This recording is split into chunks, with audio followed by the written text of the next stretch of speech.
Assalamualaikum warahmatullahi wabarakatuh. Perkenalkan, nama saya Muhammad Rafiq Nopal dari program studi ekonomi syariah kelas B.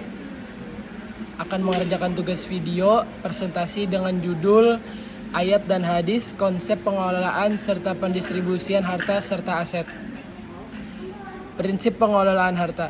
Pengelolaan harta harus dilakukan dengan prinsip-prinsip syariah seperti menghindari boros dan tabzir, serta tidak bersikap bakhil atau terlalu kikir. Moderasi dalam mengelola harta berdampak positif bagi kehidupan baik di dunia maupun di akhirat. Pendistribusian harta juga penting. Allah Subhanahu wa taala berfirman, "Nafkahkanlah sebagian dari harta kalian yang Allah telah menjadikan kalian menguasainya." Quran surah Al-Hadid ayat 7. Ini menunjukkan bahwa harta harus digunakan untuk kepentingan umum, seperti membantu orang lain dan melakukan infak. Untuk tujuan pengelolaan harta dalam Islam, pengelolaan harta bertujuan untuk mencapai kesejahteraan dunia dan akhirat, serta menjalankan perintah Allah dan membantu sesama. Harta sebagai karunia Allah. Harta dianggap sebagai karunia Allah Subhanahu wa taala yang dititipkan untuk mengelolanya dengan cara yang benar. Pengelolaan harta harus dilakukan dengan prinsip-prinsip syariah seperti menghindari boros dan tabzir, serta tidak bersikap bakhil atau terlalu kikir.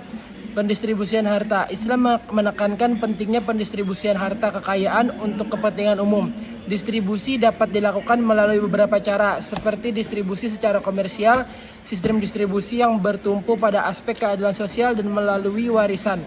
Ajaran Islam juga mengenal pola distribusi harta kekayaan dalam bentuk wakaf. Pembahasan awal pengelolaan dan pendistribusian harta dalam Islam menekankan keadilan, transparansi, dan tanggung jawab. Setiap individu memiliki hak atas kepemilikan harta yang harus dikelola dengan bijaksana. Pembagian warisan diatur untuk memastikan keadilan, sementara zakat dan sedekah diwajibkan untuk mendukung kesejahteraan sosial. Prinsip-prinsip ini bertujuan untuk menciptakan keseimbangan dan mengurangi ketimpangan dalam masyarakat. Selanjutnya adalah konsep pendistribusian harta dalam Islam. Yang pertama adalah zakat, pemberian harta wajib kepada golongan yang berhak menerimanya. Yang kedua, sedekah, pemberian harta secara sukarela kepada siapa saja yang membutuhkannya. Yang ketiga, wakaf, menghibahkan harta untuk tujuan sosial dan keagamaan. Yang keempat, waris, pembagian harta kepada ahli waris sesuai dengan ketentuan syariat. Selanjutnya adalah konsep pengelolaan harta dalam Islam. Yang pertama, harta sebagai amanah. Harta adalah titipan Allah yang harus dipertanggungjawabkan. Yang kedua, prinsip keadilan. Dalam bertransaksi harus berlaku adil dan tidak merugikan pihak lain. Yang ketiga, zakat dan sedekah. Kewajiban mengeluarkan sebagian harta untuk membersihkan harta dan membantu sesama. Yang keempat, infak, memberikan harta secara sukarela untuk tujuan kebaikan. Yang kelima, hindari riba, larangan mengambil keuntungan yang tidak sesuai dengan akad yang telah disepakati. Yang keenam, hindari sifat boros dan kikir. Islam mengajarkan sikap hemat dan tidak berlebihan, namun juga tidak kikir. Selanjutnya adalah implementasi dalam kehidupan sehari-hari. Yang pertama, perencanaan keuangan. Membuat perencanaan keuangan yang baik untuk memenuhi kebutuhan hidup dan masa depan. Yang kedua adalah berbisnis yang halal, menjalankan bisnis yang halal dan menghindari segala bentuk kecurangan. Yang ketiga, menabung dan berinvestasi. Menabung untuk masa depan dan berinvestasi pada aset yang halal dan produktif. Yang keempat, membantu sesama, aktif dalam kegiatan sosial dan membantu orang-orang yang membutuhkan. Adapun ayat-ayat Al-Quran tentang pengelolaan harta terdapat di Al-Quran surah Al-Baqarah ayat 276.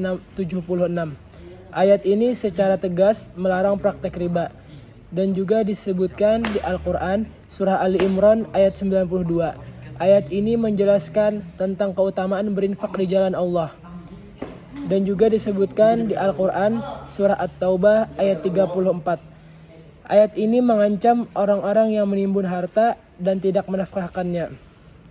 Dan juga disebutkan di Al-Quran surah An-Nur ayat 37.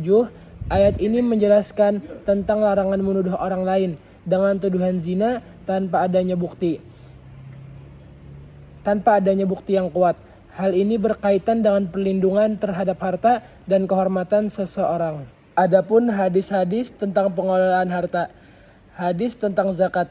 Rasulullah SAW bersabda, zakat itu diambil dari harta yang baik untuk mensucikan harta yang sisa. Hadis riwayat Bukhari dan Muslim. Dan ada juga hadis tentang sedekah. Rasulullah SAW bersabda, sedekah itu dapat menghapuskan dosa sebagaimana air memadamkan api. Hadis riwayat Tirmizi. Dan selanjutnya hadis tentang perdagangan. Rasulullah SAW bersabda, seorang pedagang yang jujur dan terpercaya akan bersama para nabi, siddiq dan syuhada. Hadis riwayat Bukhari. Pembahasan akhir, pengelolaan dan pendistribusian harta dalam Islam berlandaskan pada prinsip keadilan, transparansi, dan tanggung jawab. Harta harus dikelola dengan baik mengikuti ketentuan syariat dan pendistribusiannya harus adil, terutama dalam warisan. Islam mendorong pembayaran zakat dan sedekah untuk meningkatkan kesejahteraan masyarakat. Semua ini bertujuan untuk memastikan hak setiap individu terpenuhi dan keseimbangan sosial terjaga. Kesimpulan, pengelolaan aset sebagai amanah. Ayat-ayat Al-Quran dan hadis-hadis menekankan bahwa aset yang dimiliki oleh manusia adalah amanah dari Allah Subhanahu wa Ta'ala. Manusia harus mengelola aset dengan bijak, mempertimbangkan nilai-nilai keadilan, etika, dan tanggung jawab sosial. Pengelolaan aset harus dilakukan dengan memperhatikan keseimbangan antara hak pribadi dan sosial, serta menghindari sifat kikir dan boros. Pendistribusian harta untuk keperluan sosial. Islam mengajarkan bahwa harta harus digunakan untuk mensejahterakan bukan hanya diri sendiri, tetapi juga masyarakat. Ayat-ayat Al-Quran seperti surah Al-Baqarah ayat 30 menegaskan bahwa manusia harus menjadi khalifah yang menjaga bumi dan mengelola harta dengan kepedulian sosial. Harta harus dibagi untuk membantu yang membutuhkan dan menghindari hutang agar dapat melakukan investasi dan pengembangan harta yang lebih baik. Cukup sekian presentasi dari saya pribadi. Salah khilaf mohon dimaafkan. Wassalamualaikum warahmatullahi wabarakatuh.